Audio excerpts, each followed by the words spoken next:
The basic concern, of course, has been that in these kinds of conflicts, and specifically in Afghanistan, there were times where if we saw, let's say, 2 Taliban insurgents go into a building and we had been in a firefight with them earlier in the war, we would call in an airstrike and destroy the building. Then General McChrystal, who is one of the most accomplished warriors in our modern American military, as we were talking about earlier, got into command, and he said this is the wrong way to fight a counterinsurgency because you don't know who else is in that building. And unless your troops are in direct peril, you don't drop a bomb on that building. You may actually let the people go. If they've escaped into a crowd or into a building where you can't observe them, it's better to let them go in this kind of a war than to kill them and 10 other innocent people at the same time. If I have to choose between American soldiers and Afghan citizens... You're not listening to what I said. What I said was, if the American troops are not in peril, not tactically in peril, they are not supposed to drop the bomb on the building. On the other hand, if they are, then you lean more towards allowing the use of firepower. Now, General Petraeus was aware of how sensitive this issue was because, as you know, this issue really came to a head at about the time McChrystal was fired, and the Rolling Stone reporter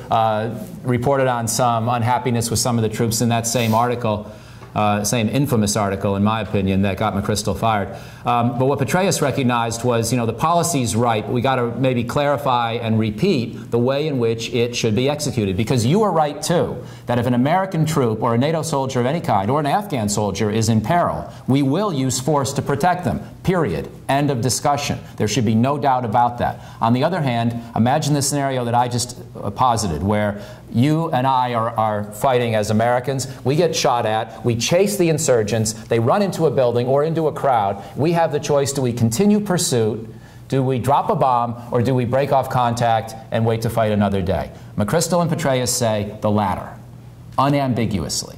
Because if you don't do that, you create far more insurgents and far more problems than you solve. So I really think the policy's been correct under McChrystal, and it was wrong before. And Petraeus and McChrystal are like this on the issue, by the way. There's no divergence between them.